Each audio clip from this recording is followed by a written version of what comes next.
أشهد أن لا إله إلا الله وحده لا شريك له وأشهد أن محمدا عبده ورسوله أما بعد فأعوذ بالله من الشيطان الرجيم بسم الله الرحمن الرحيم الحمد لله رب العالمين الرحمن الرحيم مالك يوم الدين إياك نعبد وإياك نستعين اهدنا الصراط المستقيم صراط الذين أنعمت عليهم غير المغضوب عليهم ولا الضالين. കഴിഞ്ഞ ദിവസം ഒരു മൗലവി സാഹിബ് സോഷ്യൽ മീഡിയയിൽ ഇപ്രകാരം പറയുന്നുണ്ടായിരുന്നു: ലോകത്ത് എവിടെയും പ്രശ്നങ്ങളും കുഴപ്പങ്ങളും ഉണ്ടാകുന്നുണ്ടെങ്കിൽ അതിന് കാദ്യാനികൾ മാത്രമാണ് കാരണം. മാത്രമല്ല, ഫലസ്തീനിലെ പ്രശ്നത്തിന്റെയും ഉത്തരവാദികൾ കാദ്യാനികളാണ് അഥവാ അഹമ്മദികളാണെന്ന് അയാൾ പറയുന്നുണ്ടായിരുന്നു. അതിനുശേഷം ഇക്കൂട്ടർ തങ്ങളുടെ പൊതുവെയുള്ള പ്രവർത്തന രീതി അനുസരിച്ച്, മുറയനുസരിച്ച് അഹമ്മദികളോട് ഇങ്ങനെയും അങ്ങനെയുമൊക്കെ പെരുമാറണം, അതുപോലെ ഇവരെ വധിക്കണം, ഇവരെ മർദ്ദിക്കണം, ഇതൊക്കെ അനുവദനീയമാണ് എന്നെല്ലാം കൊട്ടിഘോഷിക്കുന്നുണ്ടായിരുന്നു. എന്തായാലും ഇങ്ങനെ തന്നെയാണ് അവർ പൊതുവെ പറയാറുള്ളത്. എന്തായാലും ഇത് ഇവരുടെ രീതിയാണ്, ഇവരുടെ വാക്കുകളും ഇപ്രകാരമാണ്. അഹമ്മദിയത്തിന്റെ പ്രാരംഭകാലം മുതൽക്കേ അയിമ്മത്തുൽ കുഫർ അഥവാ കാഫിരീങ്ങളുടെ തലമുതിർന്ന നേതാക്കൾ എന്ന് പറയപ്പെടുന്നവർ ഇത്തരത്തിലാണ് പറഞ്ഞു വരുന്നത്: അള്ളാഹുവിന് ലക്ഷോപലക്ഷം നന്ദി. നമ്മൾ വിശ്വസിച്ചിരിക്കുന്ന ഇമാം മഹദി നമുക്ക് തന്നിരിക്കുന്ന അധ്യാപനം ഇതാണ്. ഇവരുടെ ഈ കുതന്ത്രങ്ങൾ കണ്ടും ഹൃദയത്തെ മുറിവേൽപ്പിക്കുന്ന ഇവരുടെ വാക്കുകൾ കേട്ടും, അതുപോലെ ഇവരുടെ വാക്കുകൾ കേൾക്കുക മാത്രമല്ല അവ നടപ്പിൽ വരുത്താനുള്ള അവരുടെ ശ്രമങ്ങൾ കണ്ടിട്ടും അതെല്ലാം തന്നെ നേരിടുകയും ക്ഷമയോടും ദുആയോടും കൂടി തന്നെ മുന്നോട്ടു പോകുകയും ചെയ്യുവാനാണ് നമുക്ക് പാഠം ലഭിച്ചിരിക്കുന്നത്. ഇവർ അയിമ്മത്തുൽ കുഫറാണ്.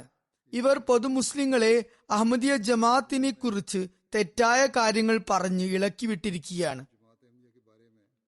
പൊതു മുസ്ലിങ്ങൾ ചിലപ്പോൾ അറിവില്ലായ്മ കാരണമായും കരുതുന്നത് അഹമ്മദികൾ ശരിക്കും നൗസുബില്ലാ റസൂലുള്ളാ സല്ലല്ലാഹു അലൈഹി വസല്ലമയെ നിന്ദിക്കുന്നവരാണെന്നാണ്.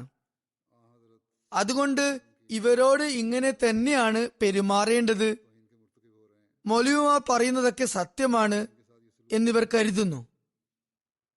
എന്നാൽ ഇതാണ് പൊതുജനങ്ങളുടെ അല്ലെങ്കിൽ സാധാരണക്കാരായ മുസ്ലിങ്ങളുടെ കാര്യം.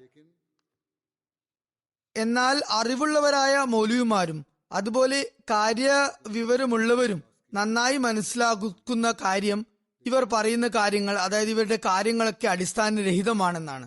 അവർ വെറും കലാപം സൃഷ്ടിക്കുക എന്ന ഉദ്ദേശത്തോടെയാണ് ഇത്തരം പ്രചാരങ്ങൾ നടത്തുന്നത്. അവർ തങ്ങളുടെ പ്രസംഗപീഠങ്ങൾ, തങ്ങളുടെ അവസരം നഷ്ടമാകാതിരിക്കാനും അതുപോലെ അവർക്ക് സമൂഹത്തിലുള്ള നിലയും വിലയും ഒരു തരത്തിലും കുറഞ്ഞു പോകാതിരിക്കാനുമാണ് ഇങ്ങനെയൊക്കെ ചെയ്യുന്നത്. എങ്ങനെ അള്ളാഹു ഇവരോട് പെരുമാറും എന്ന കാര്യം നന്നായി അറിയുന്നത് അള്ളാഹു തന്നെയാണ്. നമ്മുടെ ജോലി ദുആ ചെയ്യുക മാത്രമാണ്. ഞാൻ ഇക്കാര്യം ഈദ് ഖുതുബയിലും പറയുകയുണ്ടായി. ഹസ്രത്ത് മസീഹ് മൗദ് അലി ഇസ്ലാം പറഞ്ഞിരിക്കുന്നത് ശത്രുക്കൾക്ക് വേണ്ടിയും ദുആ ചെയ്യാനാണ്. നമ്മൾ ദുആ ചെയ്യുന്നവരാണ്, ഇപ്പോഴും ദുആ ചെയ്യുന്നു, അതുപോലെ തുടർന്നും ദുആ ചെയ്തു കൊണ്ടിരിക്കുന്നതാണ്.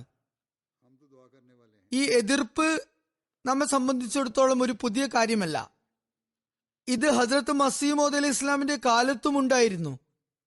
അദ്ദേഹത്തിനും പല വിധത്തിലും ആക്രമണങ്ങൾ നേരിടേണ്ടി വന്നിരുന്നു. അദ്ദേഹത്തിന്റെ വാക്കുകൾ ശ്രവിക്കാൻ വരുന്നവർക്ക് എതിരെയും ആക്രമണങ്ങൾ ഉണ്ടായിരുന്നു. ചിലർ ജലസകളിലും മറ്റുമായി ഇദ്ദേഹത്തിന്റെ വാദം എന്താണെന്ന്, ഇദ്ദേഹം എന്താണ് പറയുന്നത് എന്ന് കേൾക്കാൻ മാത്രം വരാറുണ്ടായിരുന്നു. അവർ മസീഹ് ഇസ്ലാമിനെ വിശ്വസിക്കണമെന്ന് കരുതിയായിരുന്നില്ല വന്നിരുന്നത്. എന്നാൽ അവരെക്കുറിച്ചും മൗലവിമാർ ഭയന്നിരുന്നത് ഇവർ മിർസ സാഹിബിന്റെ, അതായത് മസീഹ് മൗദിന്റെ വാക്കുകൾ കേട്ടാൽ അദ്ദേഹത്തിന് ബയ്യത്ത് ചെയ്തേക്കാം എന്നായിരുന്നു. കാരണം അവർക്കറിയാമായിരുന്നു ഹസരത്ത് മസീഹ് ഇസ്ലാം സത്യവാനാണെന്ന്. അതുകൊണ്ടായിരുന്നു ഇത്തരം ആളുകളെയും അവർ ആക്രമിച്ചിരുന്നത്. അവരെ തടയുക മാത്രമായിരുന്നില്ല ഇക്കൂട്ടർ ചെയ്തിരുന്നത്, അവരെ ആക്രമിക്കുകയും ചെയ്യുകയുണ്ടായി. എന്നാൽ ഇത്രയൊക്കെ ആയിട്ടും ഹസ്രത്ത് മസീഹ് മൗഊദ് അലൈഹി ഇസ്ലാം അവർക്ക് വേണ്ടി ദുആയാണ് ചെയ്തിരുന്നത്. ഈ തടയുന്നവർക്കും അക്രമികൾക്കും വേണ്ടി അദ്ദേഹം ദുആ ചെയ്തിരുന്നു. ഇങ്ങനെ ചെയ്ത ദുആകളുടെ പരിണിത ഫലമായാണ് ഇത്തരക്കാരിൽ ചിലർ എതിർക്കുന്നവരായിട്ടും പിന്നീട് ജമാഅത്തിൽ പ്രവേശിച്ചത്. ഇപ്പോഴും അങ്ങനെ സംഭവിക്കുന്നുണ്ട്. നമ്മൾ മൗലവിമാരുടെ ഇത്തരം പ്രസ്താവനകൾ ഉണ്ടായാലും തിരിച്ച് വല്ല അനാവശ്യം പറയുവാനോ അവരുടെ തന്നെ ഭാഷ ഉപയോഗിക്കാനോ നിൽക്കുന്നവരല്ല. ഇങ്ങനെയൊക്കെ ആയിട്ടും നമ്മൾ ദുആ തന്നെ ചെയ്തുകൊണ്ടിരിക്കുന്നതാണ്. നമ്മൾ എപ്പോഴും കണ്ടുവരുന്ന മറ്റൊരു കാര്യം, ഇത്തരം ആളുകളിൽ ചിലരിൽ നിന്നു തന്നെ ജമാഅത്തിനോടുള്ള സ്നേഹം നമുക്ക് കവിഞ്ഞൊഴുകുന്നത് കാണാൻ സാധിക്കുന്നതാണ്. ഇൻഷാ അല്ലാഹ് തുടർന്നും അങ്ങനെ തന്നെ സംഭവിക്കുന്നതാണ്. സാധാരണ ജനങ്ങൾക്ക് വേണ്ടിയും പൊതുധാരാ മുസ്ലിങ്ങൾക്ക് വേണ്ടിയും ഇത്തരം കഠോരമായ വാക്കുകൾ കേട്ട ശേഷവും നമ്മൾ ദുആ ചെയ്യുന്നതാണ്. ഇവരുടെ പ്രയാസങ്ങളിൽ നമുക്കും പ്രയാസമുണ്ടാകുന്നു. അതിനുള്ള കാരണം ഹദ്രത്ത് മസീഹ് മൗഊദ് അലൈഹി ഇസ്ലാം നമുക്ക് തന്ന അധ്യാപനം തന്നെയാണ്. അദ്ദേഹത്തോട് അള്ളാഹു ഇപ്രകാരം തന്നെയാണ് പറഞ്ഞിട്ടുള്ളത്: ഇവർ ഇപ്രകാരം അതിക്രമം നടത്തുന്നത് തെറ്റിദ്ധാരണയാലും അതുപോലെ ഇവർക്ക് വാദമുള്ളതുപോലെ റസൂലുള്ളാഹി സ്വല്ലല്ലാഹു അലൈഹി വസല്ലമയോടുള്ള ഇവരുടെ സ്നേഹാതിരേകത്താലുമാണ്. അവരുടെ പ്രവർത്തനങ്ങളില്ലാത്ത വാദങ്ങളായാലും അല്ലെങ്കിലും ശരി, അവർക്ക് അങ്ങനെ ഒരു വാദം എന്തായാലും ഉണ്ട്. അതുകൊണ്ട് അവർക്ക് വേണ്ടി ശാപപ്രാർത്ഥന നടത്തരുത് എന്ന് ദൈവകൽപ്പനയുണ്ടായി. ഒരിടത്ത് ഹസ്രത്ത് മുസ്ലിം മൗഊദ് റളിയല്ലാഹു അൻഹു ഇത് സംബന്ധമായി ഒരു സംഭവം വിവരിക്കുന്നു. പറയുന്നു, ഞാൻ ബാലനായിരുന്നു. ഒരിക്കൽ ഹസ്രത്ത് മസീഹ് ഇസ്ലാം ലാഹോറിൽ നിന്നും ഒരു പരിപാടി കഴിഞ്ഞ് തിരിച്ചു വരികയായിരുന്നു. അദ്ദേഹം ചന്തയിലൂടെ കടന്നു പോകുമ്പോൾ ആളുകൾ കെട്ടിടങ്ങളുടെ മട്ടുപ്പാവിൽ നിന്നുകൊണ്ട് വിളിച്ചു പറയുന്നുണ്ടായിരുന്നു, മിർസ തോറ്റോടി, മിർസ തോറ്റോടി എന്ന്. ഹദരത്ത് മുസ്ലിം മൗഊദ് പറയുന്നു, എനിക്ക് കാര്യം എന്താണെന്ന് പിടികിട്ടിയിരുന്നില്ല. ചിലപ്പോൾ ഏതെങ്കിലും സമ്മേളനത്തിൽ പ്രസംഗം നടത്തവേ കലാപം തുടങ്ങിയപ്പോൾ അദ്ദേഹം തിരിച്ചു വന്നതായിരിക്കാം. അപ്പോൾ ഞാൻ അവിടെ ഒരു വൃദ്ധനെയും ഇപ്രകാരം കണ്ടു. അയാളുടെ ഒരു കൈ മുറിഞ്ഞിട്ടുണ്ടായിരുന്നു. അതിൽ മഞ്ഞൾ പുരട്ടിയതായി കാണപ്പെട്ടു. അധികം സമയമായില്ല കൈക്ക് മുറിവേറ്റിട്ട് എന്ന് മനസ്സിലായി. ഞാൻ എന്താണ് കാണുന്നത്?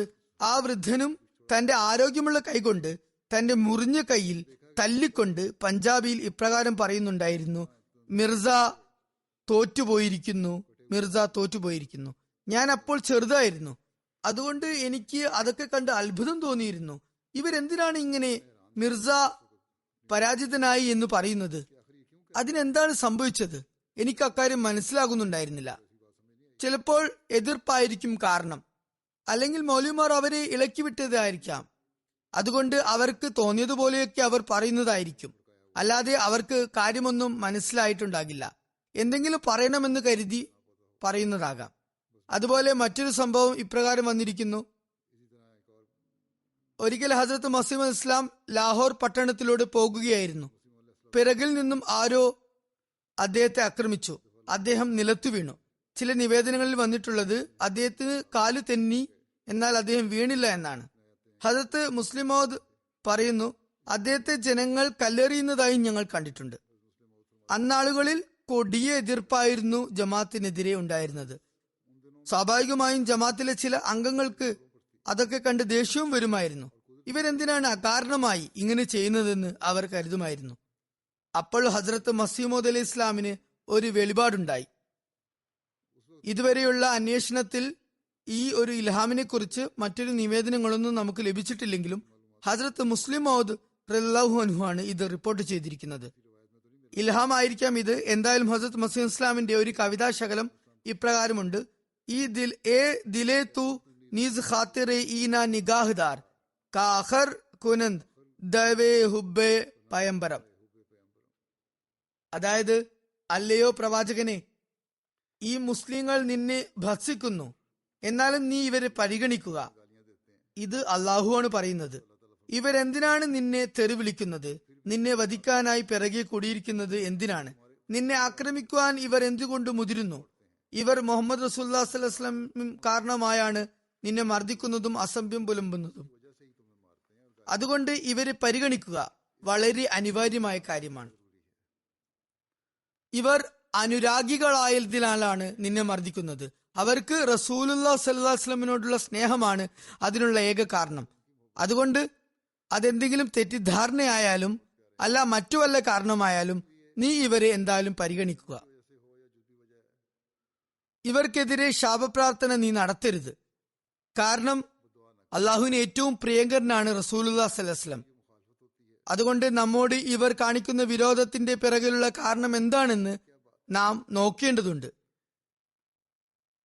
ഇവർ നമ്മെ ചീത്ത വിളിച്ചുകൊണ്ട് പറയുന്നത് നമ്മുടെ ചായ പോലും മദ്യത്തേക്കാൾ നികൃഷ്ടമാണ് എന്നാണ്. മദ്യപാനം അനുവദനീയം ആയാലും ഒരിക്കലും അഹമ്മദികളുടെ ചായ കുടിക്കുന്നത് അനുവദനീയമാകുകയില്ല എന്നിവർ പറയുന്നു.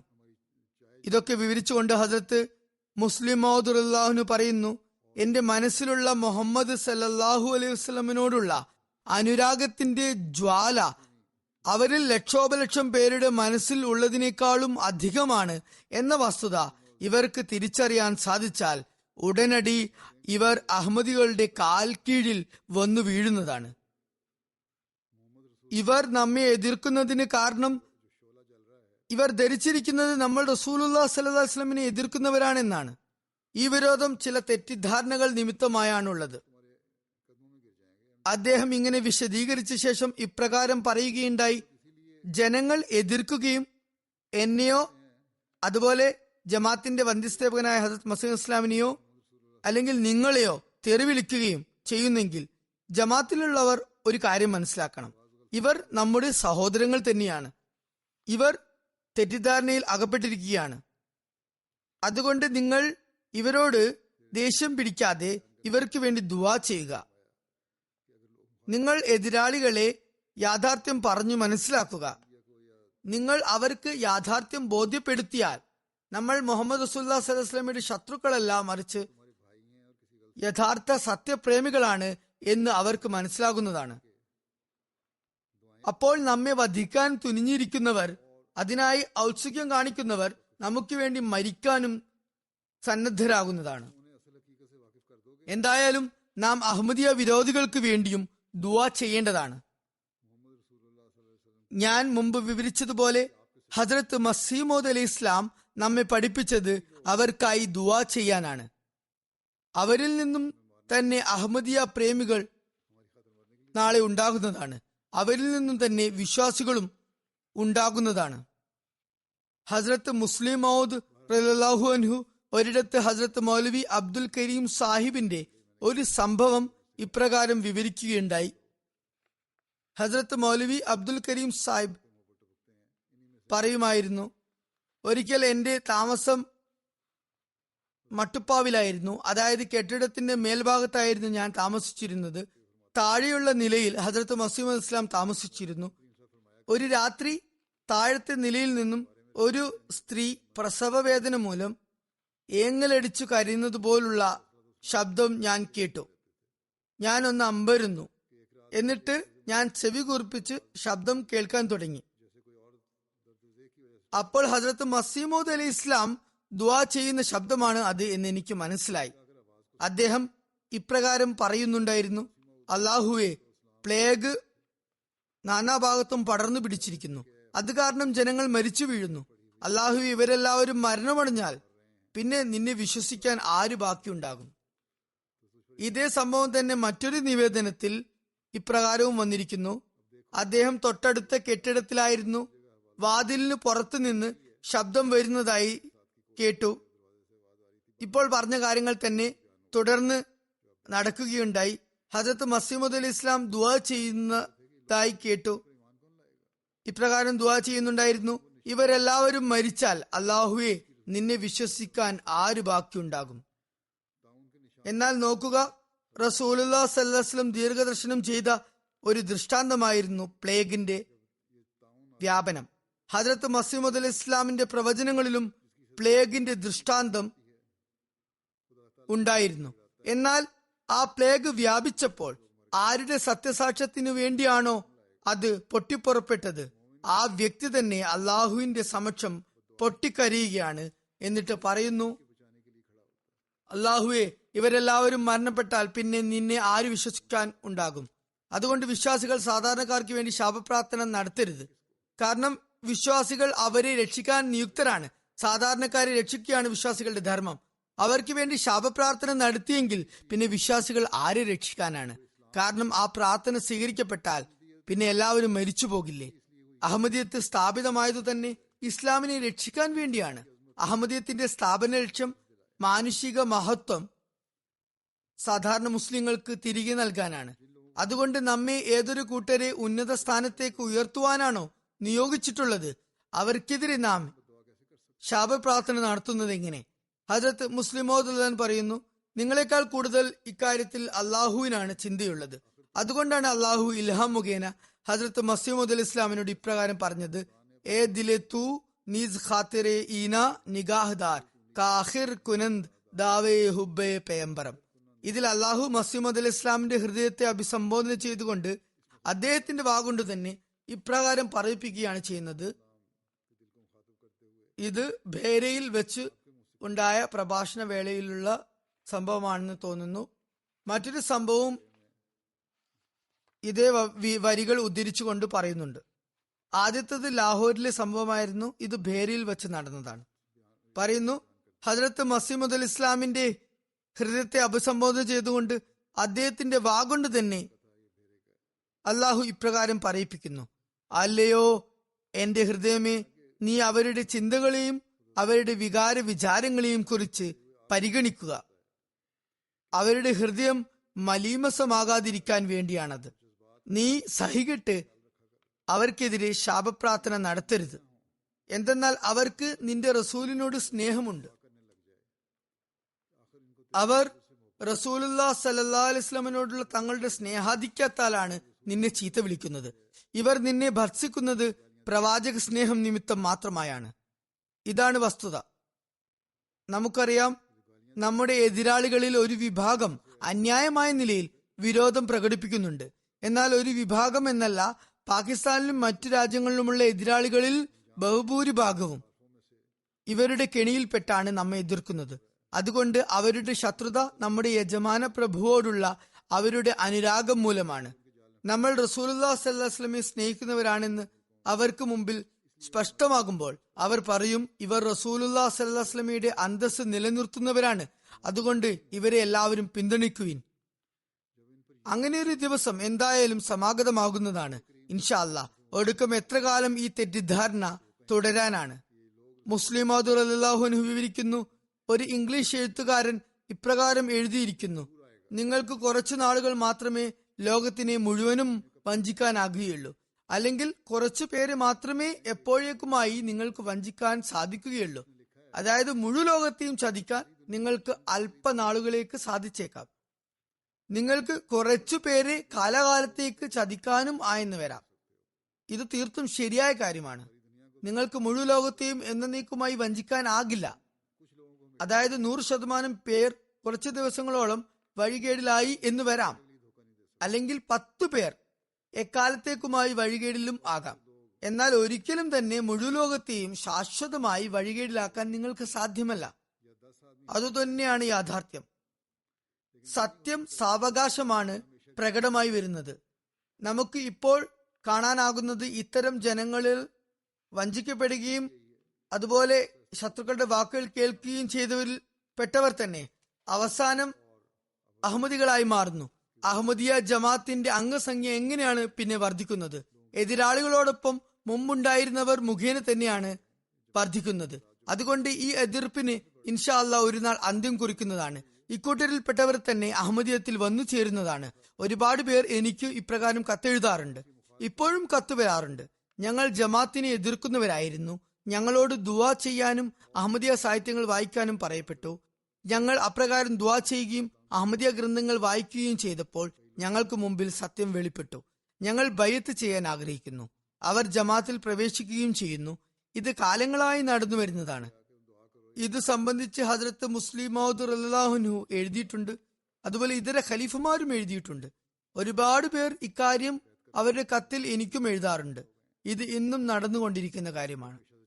ഈ മൗലവി നമുക്കെതിരെ പ്രസ്താവന ഇറക്കുന്നെങ്കിൽ അത് മുഖേന അഹമ്മദിയത്തിന്റെ സന്ദേശം ഒരുപാട് പ്രചരിക്കുകയാണ് ചെയ്യുന്നത്.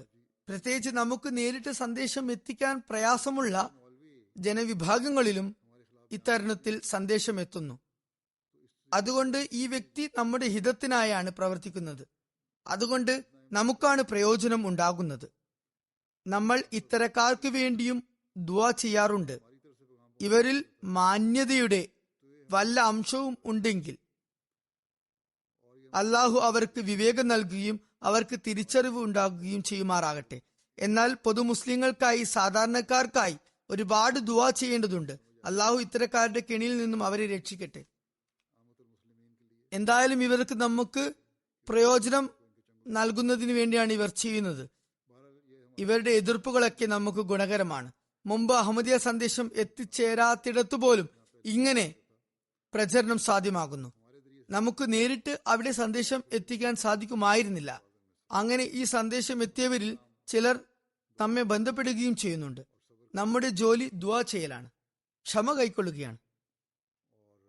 ഇൻഷാ അല്ലാ നമുക്ക് വിജയം നൽകുന്ന ഏറ്റവും ഉത്തമമായ മാർഗവും ഇതുതന്നെയാണ്. മുസ്ലിങ്ങളെ കുറിച്ച് നമ്മുടെ വികാര വിചാരങ്ങളെ നാം എപ്പോഴും പവിത്രമാക്കി വെക്കുകയാണ് വേണ്ടത്. അവർക്ക് വേണ്ടി നാം ദുആ ചെയ്തുകൊണ്ടിരിക്കുക. അള്ളാഹു വേഗം തന്നെ അവരുടെ കണ്ണുകൾ തുറപ്പിക്കുമാറാകട്ടെ. അവർ ഈ കാലഘട്ടത്തിലെ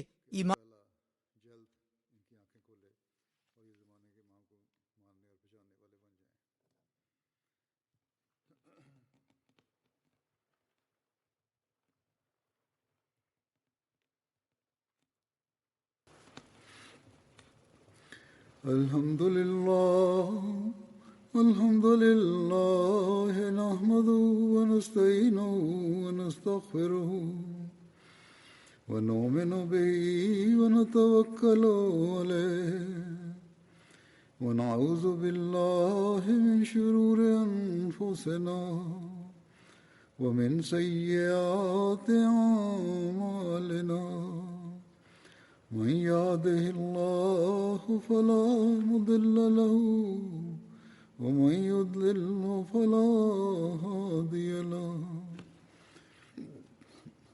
ونشهد أن لا إله إلا الله ونشهد أن محمدا عبده ورسوله عباد الله رحمكم الله إن الله يأمر بالعدل والإحسان وإيتاء ذي القربى وينهى عن الفحشاء والمنكر والبغي يعظكم لعلكم تذكرون اذكروا الله يذكركم وادعوه يستجب لكم ولذكر الله أكبر.